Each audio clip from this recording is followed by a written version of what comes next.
You're listening to the Joyful Practice for Women Lawyers podcast, episode 158. Welcome to the Joyful Practice for Women Lawyers podcast.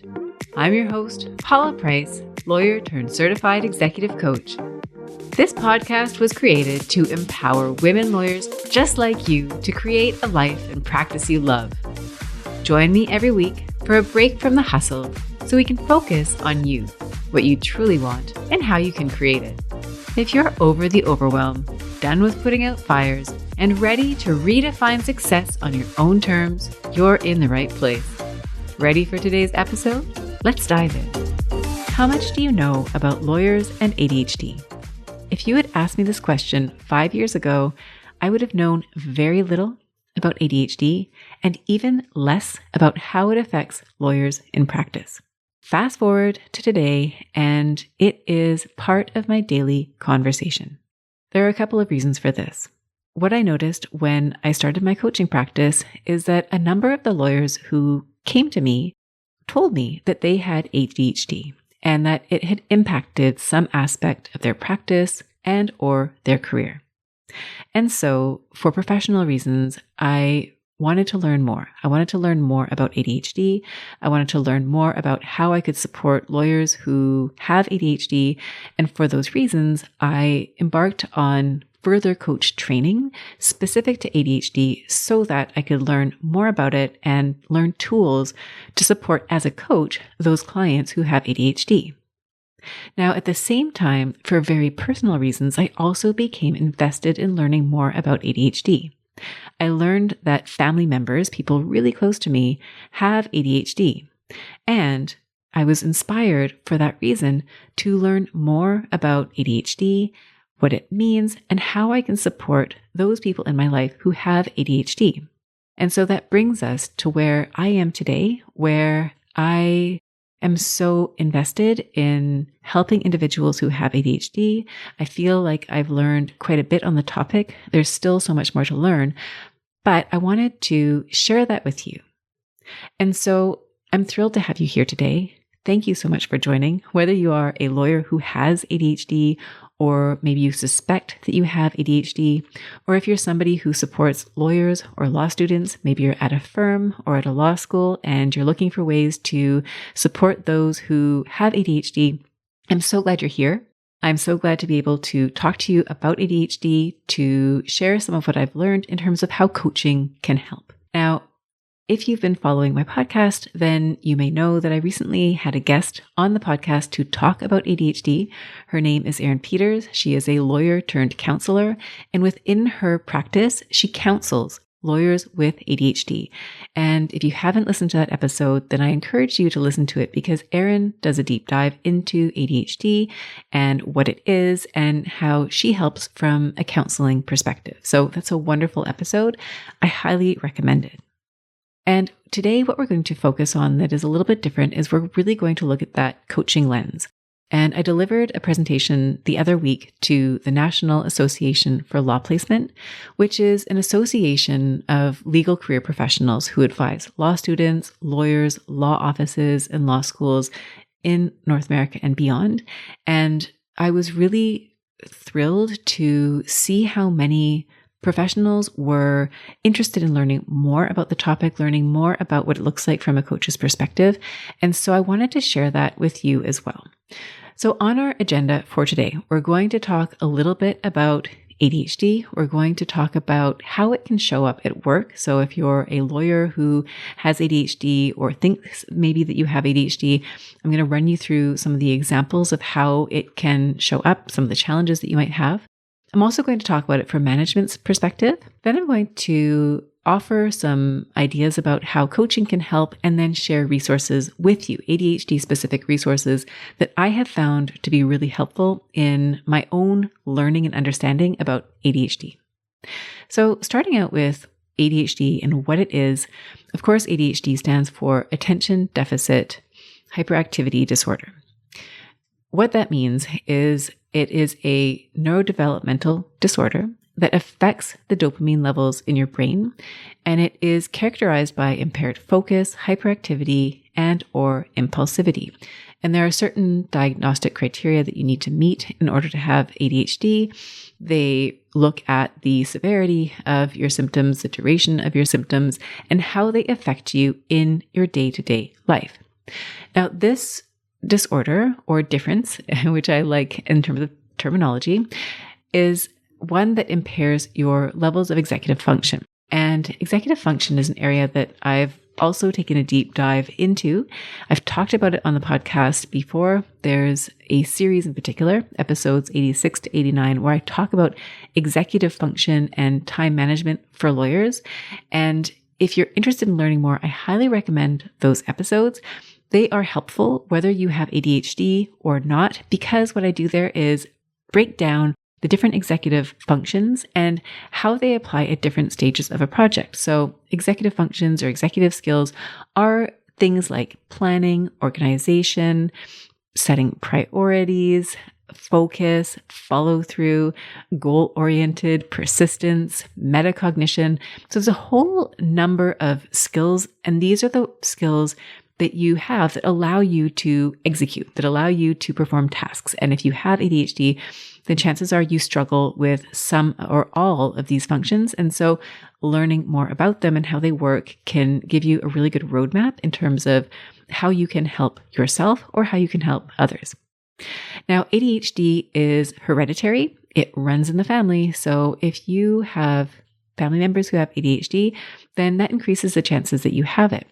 And what this can mean, or what I've seen, is that for some of you, if you're my vintage, I'm almost 47, ADHD wasn't as well understood when I was going through school.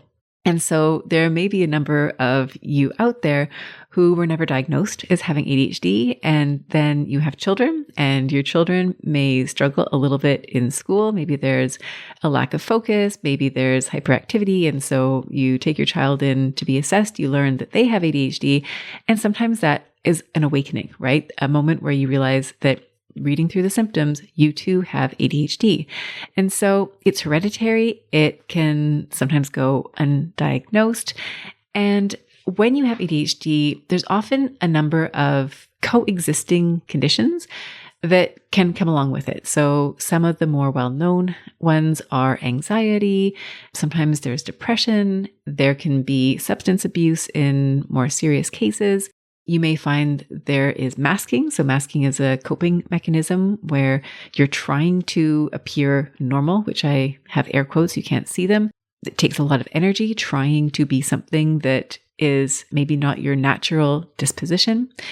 And there can also be this idea of rejection sensitive dysphoria, which is this notion that rejection, criticism, anything that comes across as negative is experienced really, really deeply by the person who has ADHD. So if you start looking into ADHD, you might also be looking into some of the conditions or characteristics that can also come along with ADHD.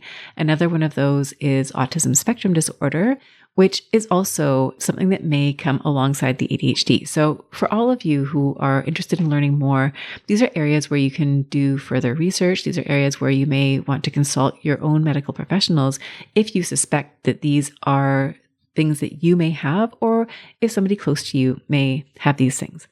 Now, another thing that I'd love to highlight here, in addition to ADHD itself, which, as I've discussed, it's a neurodevelopmental disorder. It's something that is chemically wired in your brain. There's also a concept called attention deficit trait. Now, attention deficit trait is different from ADHD in that it's not genetic. It's not something that is rooted in your physiology. It's a term that was coined by Dr. Ed Hallowell, who is one of the leading experts in ADHD. He talks about this trait as something that is developed because of the environment that you are in. And in particular, the modern day workplace with the emails, the deadlines, the distractions, all of it can be a place that gives rise to symptoms that are like ADHD, symptoms that impair your focus, impair your ability to function effectively. And it's not because you have ADHD necessarily, but because of the environment that you are in. And this can be highly relevant to lawyers who work in environments that they find to be particularly stressful. There's a lot of deadlines, there's a lot of distractions, there's a lot of emails, there's a lot of competing demands, there's a lot of pressure. So you may find that that's something that is applicable to you. And if that's something that you're interested in learning more about, Dr. Hallowell has a book called Driven to Distraction at Work, where he goes deep into this attention deficit trait and talks about it in the workplace context. He has some pretty specific examples of how it can show up and what you can do to support yourself. So that might be something that you would be interested in learning more about. So in terms of why understanding ADHD matters, in particular in how it relates to lawyers, is that it's fairly common among lawyers. I mentioned already that I noticed when I started my coaching practice that a number of lawyers started reaching out to me and telling me that they had ADHD. Before that, I had no idea. I don't think I would have been able to tell you any lawyers that I knew who had ADHD, or at least that they had disclosed to me. And yet, it turns out that 12.5% of lawyers have ADHD, at least according to a study that was conducted in 2016 by the American Bar Association relating to substance use among lawyers. The number that they reached was 12.5%. This is compared to 4 to 5% ADHD among the average population. So if that study is accurate or even reasonably accurate, then we can see how ADHD is something that is relatively common among lawyers. And this bore out as well in a recent LinkedIn post that I had as part of my coach training for ADHD. I put up a post on LinkedIn inviting anybody, any professionals who had ADHD, to volunteer to be coached. I had to do a recorded coaching session that I shared with the group that I was doing my training with. And I had the post up. I put it up in the morning before my kids came down for breakfast. And for some reason, I had to go back into my emails to check on something for my daughter. So it had only been about an hour and a half that the post was live on LinkedIn. And I'd already received 5 responses, 4 of them from lawyers who have ADHD who were volunteering to be coached. And I immediately had to take the post down because I couldn't really deal with the volume had I left it up. So I thought that was a really good indication of just how many lawyers out there and other professionals have ADHD and are trying to figure out how to thrive while having the traits of ADHD. So this is something that is real, and it's something that is worthy of our attention, worthy of learning more about and figuring out how we can better support lawyers who struggle with this. Now, another reason why I think it's so important to learn about ADHD, particularly among lawyers, is that there is this paradox of high achievers with ADHD. And this can mean inconsistencies in ways that you might not expect. And Erin talked about this a bit when she was on the podcast, and I think it's worth repeating here and diving into a little bit more as well, in the sense that here you are as a high achiever with ADHD, and what that can mean is that you have these really great strengths, but then you also have these weaknesses or challenges that seem inconsistent, right? So what you might find in terms of strengths is that you have tons of creativity, you have a lot of energy, you may thrive under pressure, you might have a unique ability to see things differently, to bring a different perspective. And what you might also find is you have an enormous capacity for attention. So sometimes when ADHD is described, it's described not as a lack of attention, but having excess or extreme attention, but having difficulty focusing that attention. And I've heard it described as having a Ferrari engine and tricycle brakes. So these can be some of the strengths that you bring as a lawyer or professional with ADHD. Now, on the flip side, there can also be some challenges that you might face as a lawyer or professional with ADHD. Those being inconsistency, right? Maybe some days you are operating brilliantly, and then other days you're really struggling to get things done. You might find that you struggle with procrastination. This is something that I see often with the lawyers that I work with, where without a sense of urgency, it's really hard to initiate tasks and get things done. And then you might also find that you struggle with organization and other executive skills. So what that can do is that inconsistency can be perplexing to those around you. Why is it that sometimes you're performing at A++ and other times not, it can be perplexing to yourself, right? You might find that you struggle with your own self-concept. You struggle with your relationship with yourself because you don't feel like you're able to trust yourself to follow through with the things that you say you want to do, the things that you know you want to do. You might find that you struggle extra because you're compensating for some of the challenges that you have in terms of prioritizing, organization, overcoming procrastination. Masking, for example, you're burning extra energy, and you might find that you are prone to burnout, right? You might find that you go through these cycles where you're so energetic, you're so productive, and as a result, you then don't get the rest that you need. And instead of taking a step back, maybe getting a little bit of a break, you keep going, and then that can sometimes lead to burnout. And what I would love for you to take away from this, whether you have ADHD, think you have ADHD, or you're supporting somebody who has ADHD, is that you don't need to do this alone. This doesn't have to be a solo journey. And I've noticed this among some of the lawyers that I've worked with, where they share with me, because I am their coach, our conversations are confidential. They tell me things that they're not telling other people. And what I've noticed is that for some of them, they are doing this alone, right? Very few, if any, people know about the challenges that they're experiencing. And so it can be really isolating. So how does this show up at work?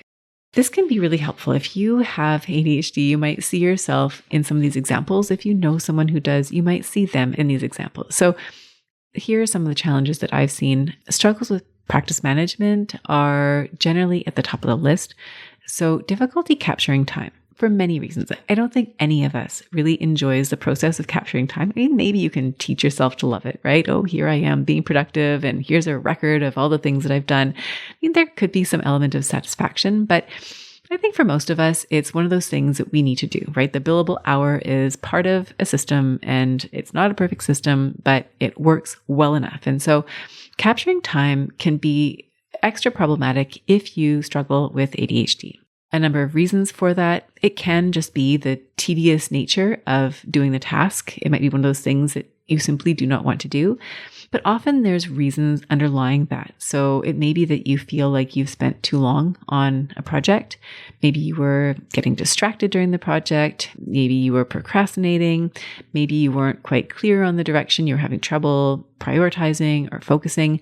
And so you might self-edit. You might record fewer hours than you actually spent working on a particular project. That can also lead you to want to avoid recording your hours because you feel like either you took too long.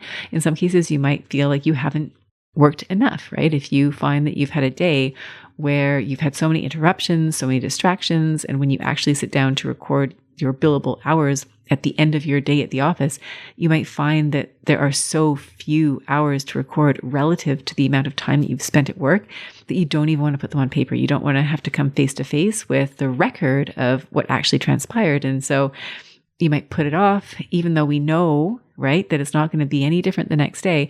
We might put it off just because it feels unbearable to do it in the moment. You might find that you feel like it takes you too long or much longer than your peers to do a task, right? There could be difficulty getting started on a task, planning out the task, prioritizing the steps on a task. There might be items on that task list that you just simply dread and that you push off. It could be that you start a task and you get sucked into a rabbit hole. You may hyper-focus on one thing in particular. It may turn out not to be all that relevant, and yet you've spent quite a bit of time on it.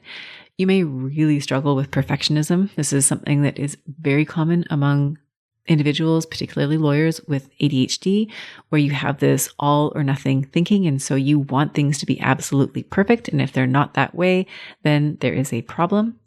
You might find that you miss details, right? That you're rushing through a task. Maybe you haven't given yourself enough time, or you gave yourself enough time, but you didn't get started until the last minute. And as a result, you may rush through the task and you miss things that seem relatively easy once you catch them.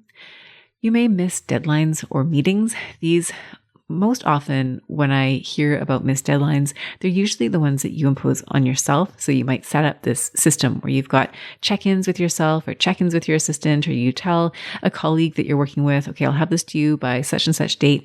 And then you find that you don't give yourself the time that you need, and then you need to seek extensions on those deadlines.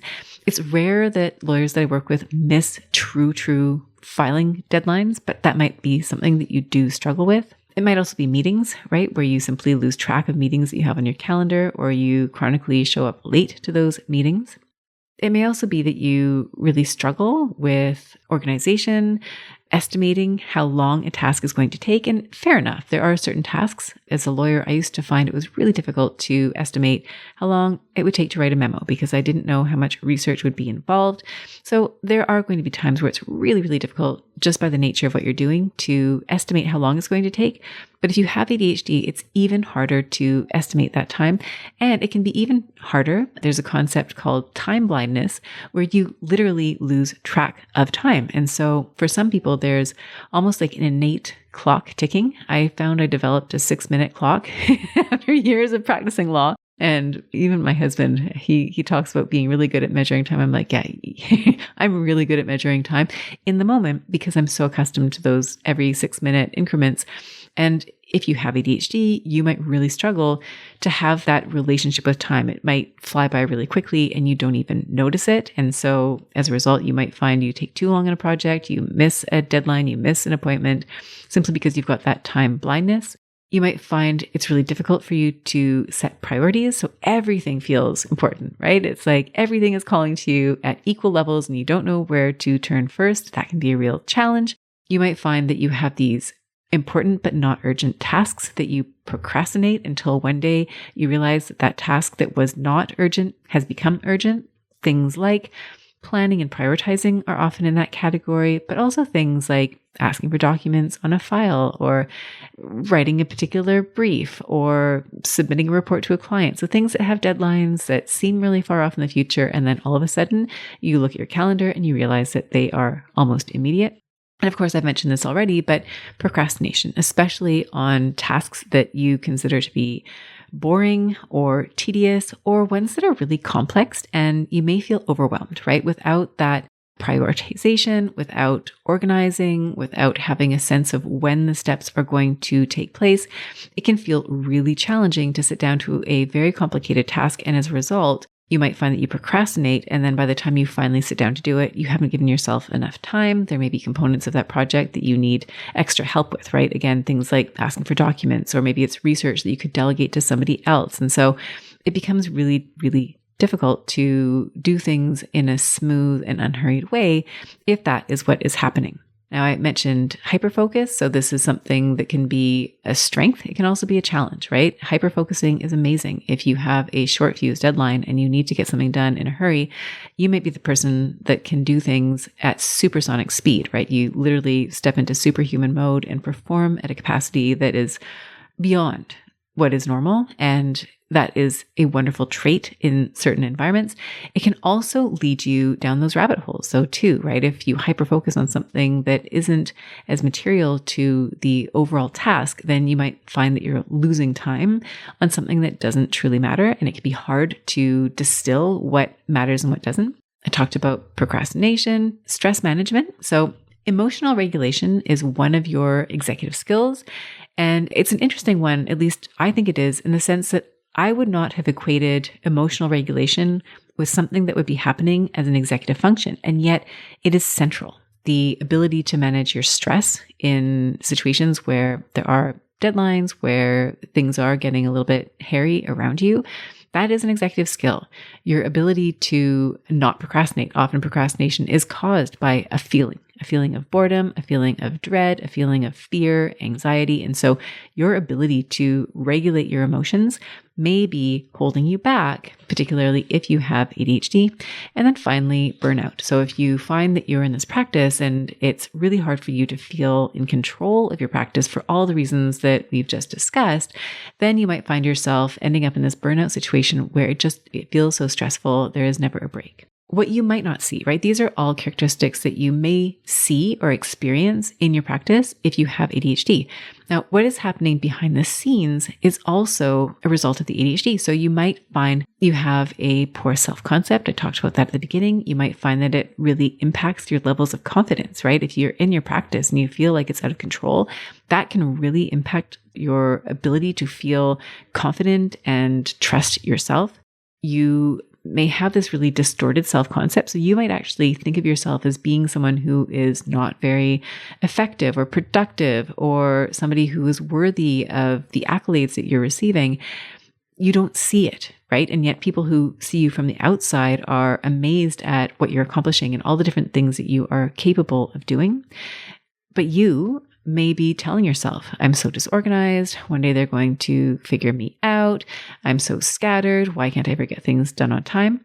What you might also experience is shame, right? Shame that you aren't like everybody else. You might find that you procrastinate against your own will. I've worked with lawyers who've really struggled with this. It's like you can see the project unfolding. You can see how putting it off is impacting you negatively. It may impact your colleagues negatively. It may impact your client negatively. And despite that, you still can't bring yourself to do the task. And so you might feel a great deal of shame around that. You might have a feeling like you don't fit in with everybody else, that there's something different about you. And why is that? You might have a misunderstanding of your own ADHD traits. It's interesting to me when I work with lawyers who have an ADHD diagnosis and we start talking about what ADHD actually means and how for some of them, they do not have a clear understanding of what that means for them. Their doctors have told them, you have ADHD, here's some medication, go and try it. And if they were to learn more about the condition itself, what is at play, learn more about their executive functioning skills, learn more about how they can support themselves, they may have more tools that they would then be able to use to understand their ADHD and how to move forward with it. But they may have ADHD, but not have a clear understanding of what it is even and what it means for them. And then finally, they may have this lingering fear, or you may have this fear that your ADHD is going to catch up with you, that people are going to figure it out. It's that imposter syndrome idea, right? That you somehow do not belong. Now, from the management's perspective, if you're working with somebody, you may notice that they have some of these characteristics, right? This idea of procrastinating, that they're having difficulty managing their projects. There might be an inconsistency in the quality of work product that they're delivering. This has been something that I've had management tell me about lawyers that they have worked with, where there's this inability to trust that person because they've been given tasks and sometimes the work comes back and it's amazing and sometimes it comes back and it's not usable. It may come back, it's not usable, and there's not enough time for the lawyer who assigned the work to fix it, and that can be really problematic. You may find that there are lawyers who take a long time to do their work. For example, they may spend more hours at the office than their peers, and yet they don't have as much to show for it. Poor communication is something that can come up, and often it's motivated by that dread, that fear, that sense of self-judgment. Oh, it's taken me so long. There's this idea of perfectionism or a tax on perfectionism, right? It's like if you don't respond to an email the minute that it comes in, then you have to do a perfect email when you finally do respond. And so what you might find is that you have that email sitting in your inbox.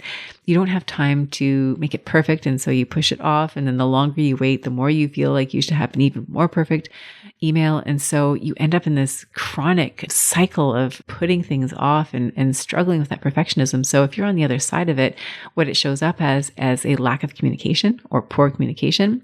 You might also find that communication is lacking in terms of updates on projects. Where are we at with that?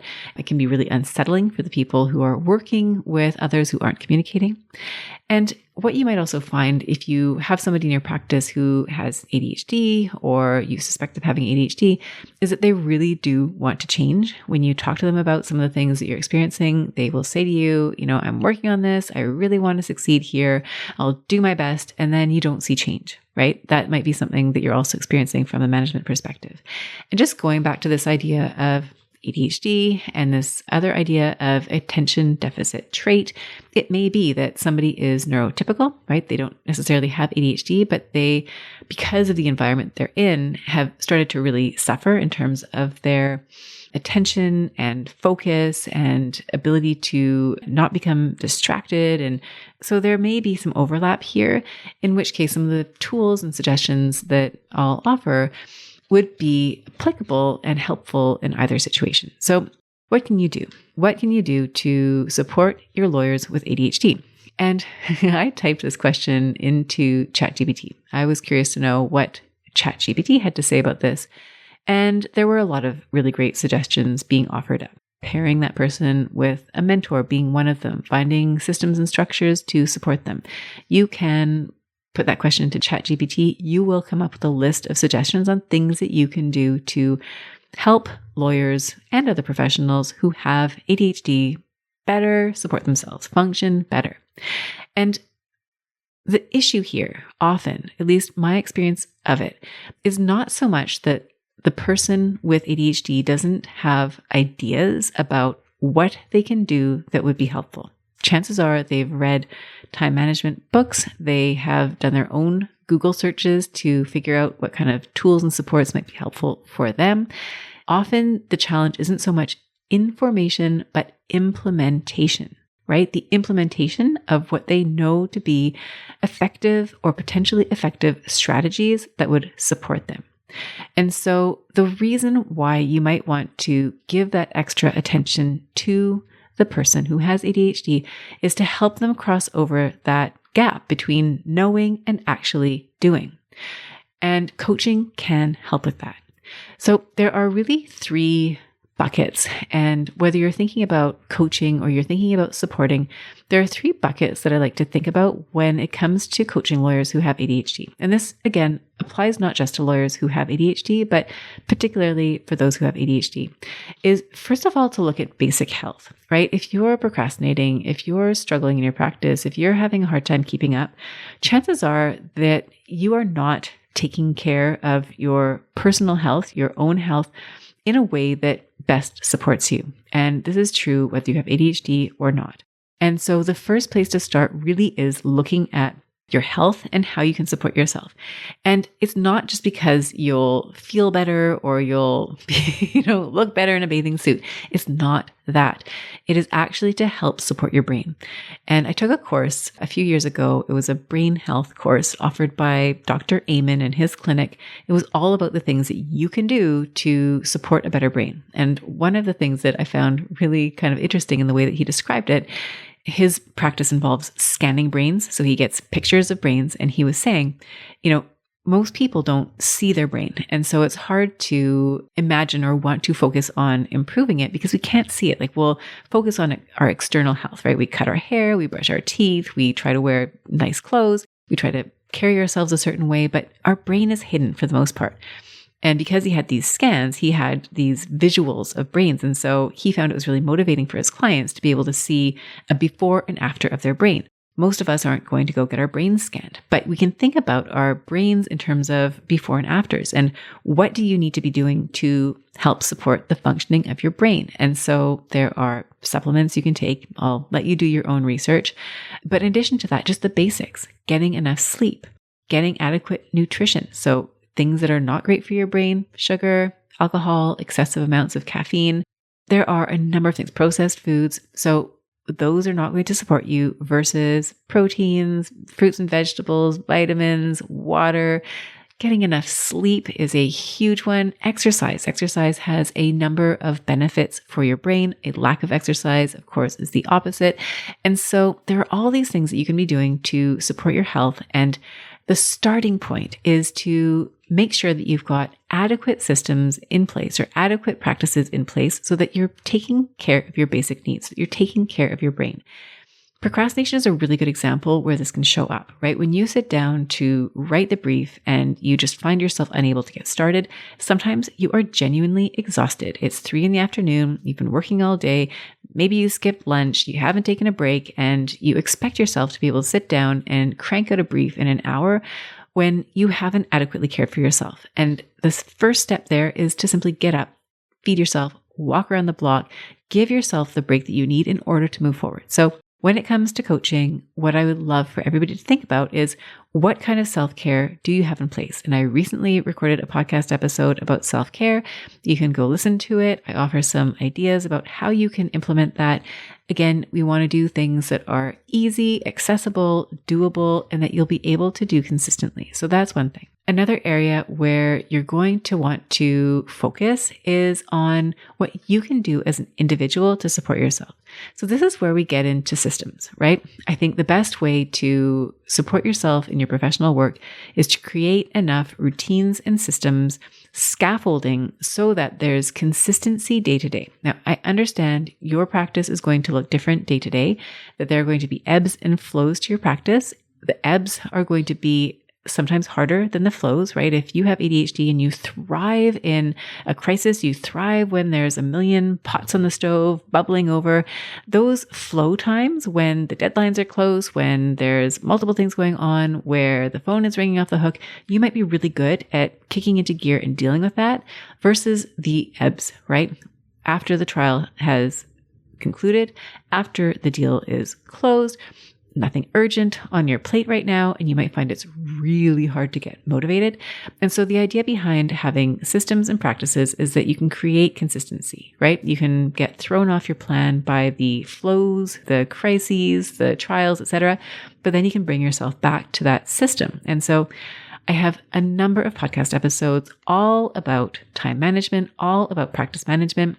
I have a downloadable resource called the Time Management for Lawyers podcast roadmap, and we'll link to it in the notes. You can download that. You can see there's 27 episodes there about time management. They're all organized by topic, and there's a brief description. So if what you're trying to do is set up systems or help someone else set up systems, there's a whole menu there.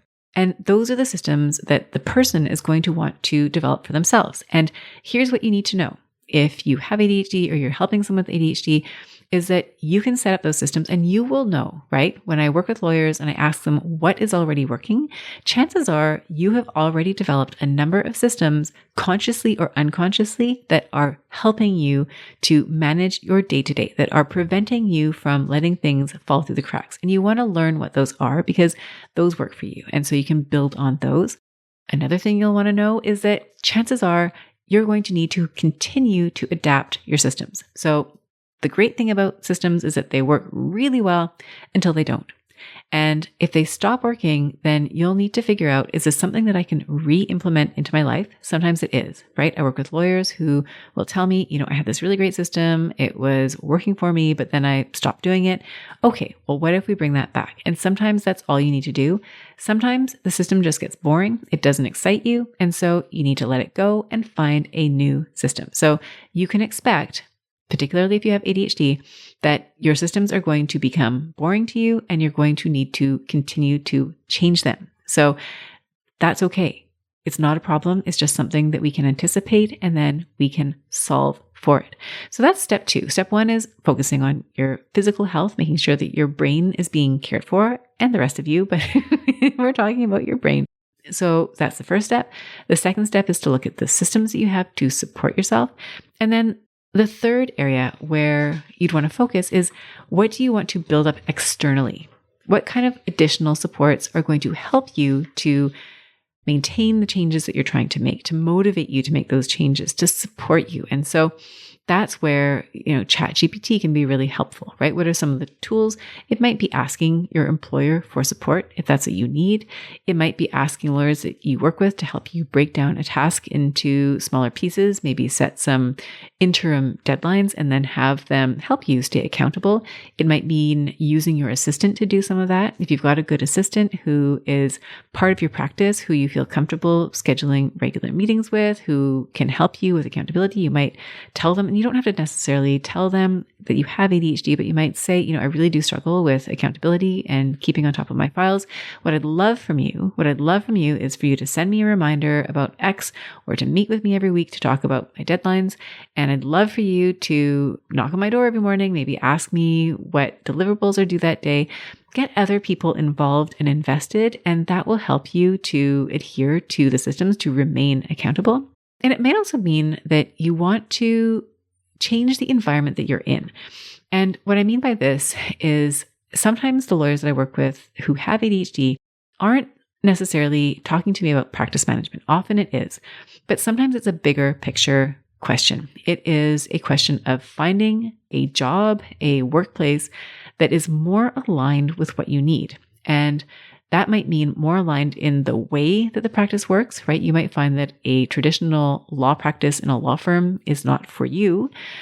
Or you might find that it is, but you need to be in a practice area that has the right pace, right? If you don't like sitting drafting long agreements or long research memos, then you might move away from one type of practice and toward another type of practice, maybe where there's shorter deadlines, shorter deliverables, more in-person engagement. You need to know yourself what is going to work for you and then find a way to create an environment that supports you in that way. And so that might be a career pivot. It might be finding a practice area that's more suitable for you. And again, those are things that a coach can help you with. So in my capacity as a coach, the way that I have typically worked with lawyers who have ADHD, often, as I mentioned, is practice management. So helping lawyers to figure out how to schedule their weeks, their days, how to communicate more effectively with others. I help lawyers with their confidence. So these often go hand in hand as you build up your practice management skills and you feel more in control of your calendar, as you feel more confident about the deadlines that you are adhering to, that you're setting for yourself, that you're communicating to others. You build that sense of confidence. You may also develop that sense of career clarity. So if you're struggling in your career and you don't know if you can hack it or swing it, or it's just not feeling right, and you have questions over the long term, sometimes gaining that clarity can really help. So these are all ways in which I have supported lawyers in the past. And if you're somebody who is looking for support, then you might think about how a coach could support you or somebody that you work with those areas: practice management, communication, confidence building, and career clarity. Now, if you do decide to work with a coach, if you are a lawyer, I have some suggestions, whether it's with me or another coach who can help you, is to be proactive. What I have noticed is that when lawyers or management wait too long to get other people involved, what can happen is the relationship between the lawyer who has ADHD and the lawyers that they work with, that relationship can break down. The trust can break down. This has happened.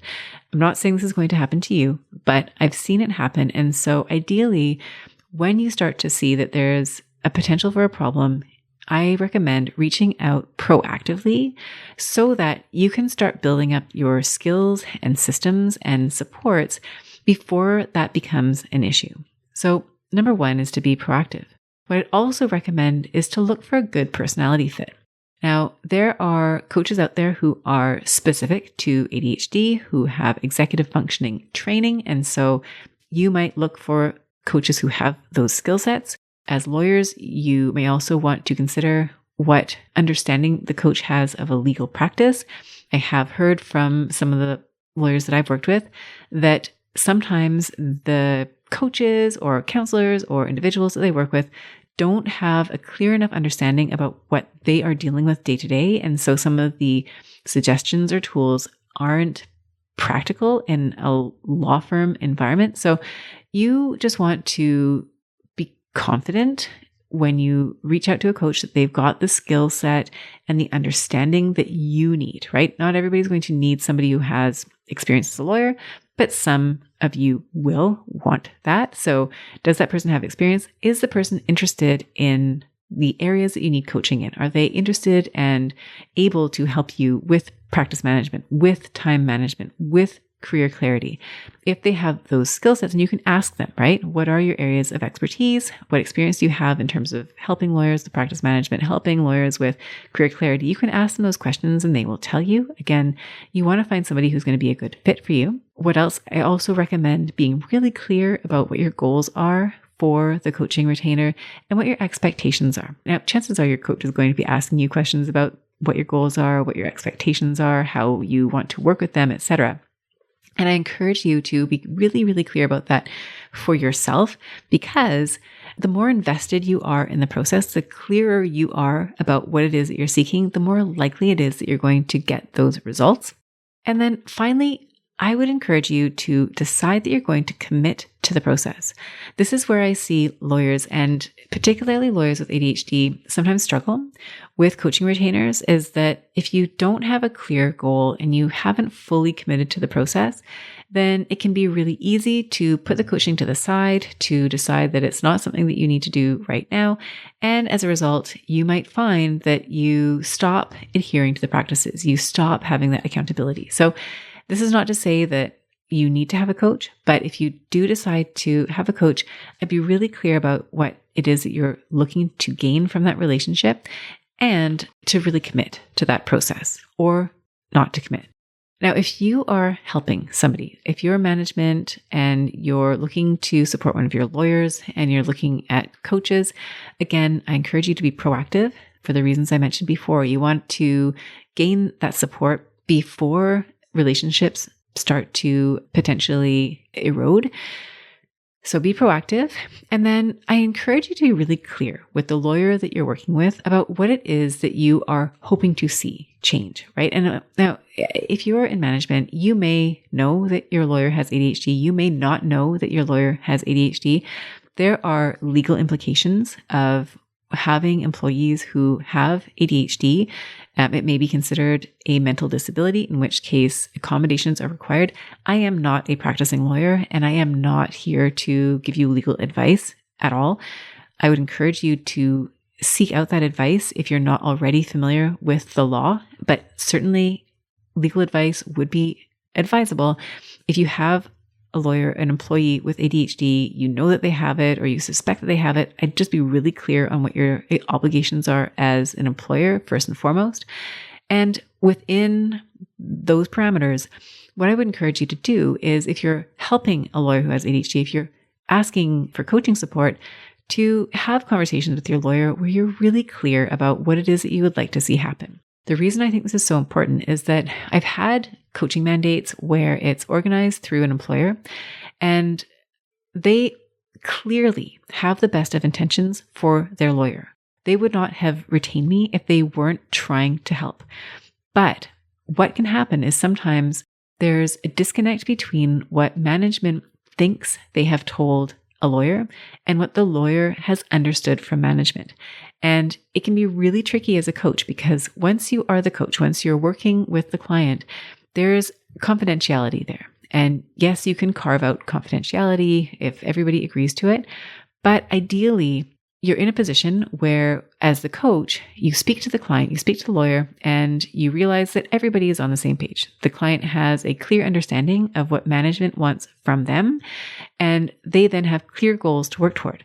But it sometimes happens that I start working with a lawyer and I realize that they do not understand what it is that management is seeking from them. And then it becomes a bit awkward, because I can't really share with management. Well, I can't share with management what I've been discussing with the coach, nor is it really my place to be sharing with the client what management has said. And so there can be this really awkward situation that arises where there's simply a mismatch in expectations despite the best of intentions. So if you are management and you're trying to support your lawyers, I strongly encourage you to have the conversations that you need to have with them so that they understand what it is that their goal is, at least from the perspective of why it is that you are encouraging them to have the support, what it is from a performance perspective that you would like to see. So I encourage that. I also encourage you to set up your relationships, right? The relationships between the lawyer who is being coached, the coach who is helping the lawyer, and yourself in a way that everybody is comfortable and clear about everybody's roles and the expectations going forward and how things are going to unfold. Now, the last thing I wanted to mention here is that coaching is, of course, a discipline in and of itself. It is different from counseling. So where you might see a counselor is more in the nature of maybe that emotional support. If you're really struggling with anxiety or depression, you're going to want to take that to a counselor. If what you're seeking is a diagnosis for ADHD, you're going to want to go to a medical professional who can do that for you. So you'll want to do your research on that. Stepping back to counselors, some counselors are also really excellent at the practical, hands-on practice management component. And so again, you will want to do that investigation for yourself. You'll want to identify the needs that you have and talk to different practitioners, coaches, counselors, see who it is that can help you. If what you're seeking is a diagnosis, identify the professionals who could do that for you and set up the necessary appointments.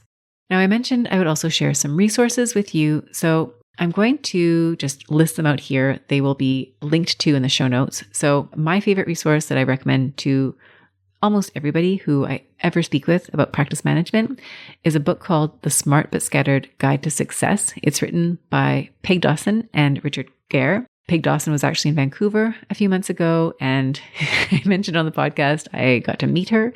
I got to listen to her talk about executive function, which was amazing. I even asked her to sign my book and take a picture with me. Yes, she is a hero in my eyes.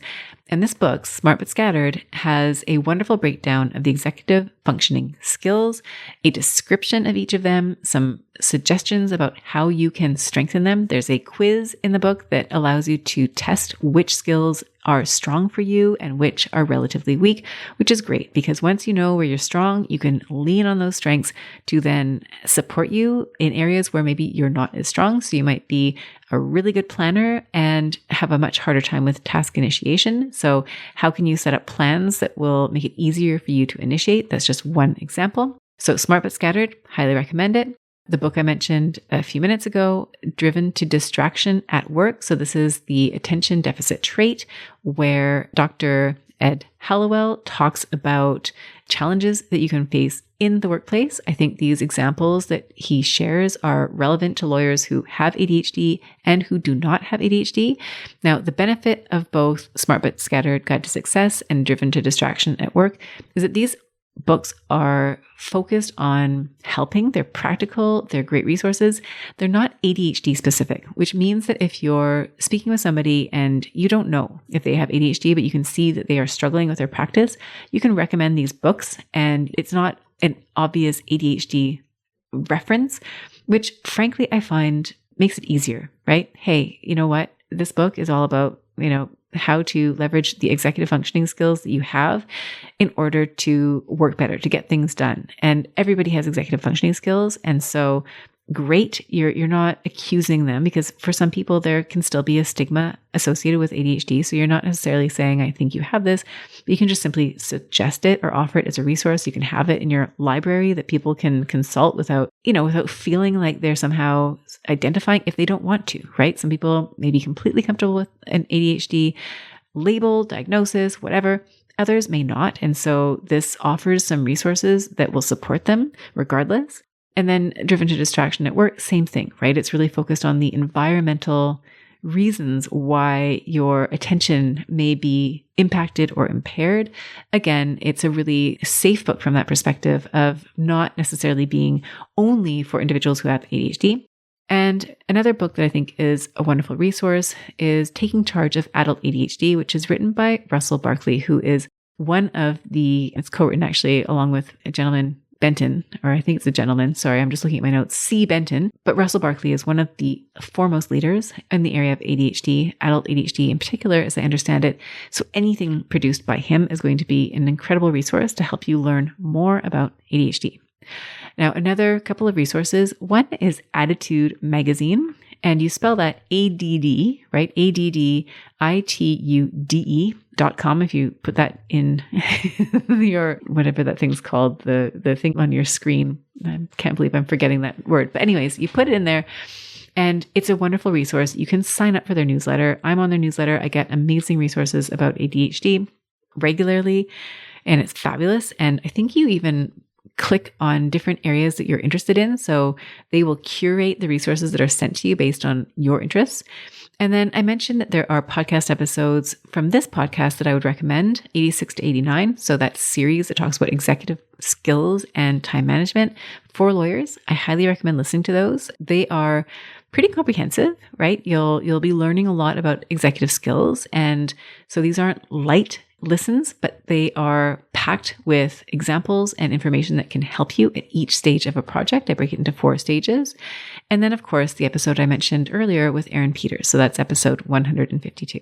Just a couple final words when it comes to supporting yourself or someone who has ADHD is number 1, compassion, right? To have that compassion for yourself and to step away from judging yourself. I think this is what I see so often is this negative self-talk, this self-blame, self-criticism. First and foremost, I just invite you to have that compassion for yourself and to have that compassion for others. If you are working with someone who has ADHD and maybe they're not following through on deadlines or they're not communicating in the way that you would like them to, and you might take that personally, you might think it's a sign that they don't care, then I would invite you to flip that lens and give them the benefit of the doubt and assume that they want to do the right thing. And there's just something that's standing in the way. So compassion can go a really long way. Compassion, curiosity, coming from a place of understanding. So doing what you're doing now, helping yourself learn more about ADHD, how it affects lawyers, what it looks like for them in their practice, and bringing that awareness and understanding to your interactions with them. And then finally, to focus on solutions, right? I think there's always a way. There's always a way to solve for challenges and to find ways to make things better. And so I would invite you to think about, what is possible here? What is already working? And how can we build on that? And so finally, we've covered a lot. I realize now we are almost at an hour, which is impressive. So thank you for sticking with me. Just a quick summary of what we've talked about today. We've talked about ADHD. We've talked about attention deficit trait, some of the characteristics, what that means. We've talked about how ADHD can show up at work. So some of the common challenges that lawyers face in practice, both from the perspective of the lawyer and also from management. We've talked about how coaching can help and where you might use a resource other than a coach. And then I've shared some resources with you that are specific to ADHD.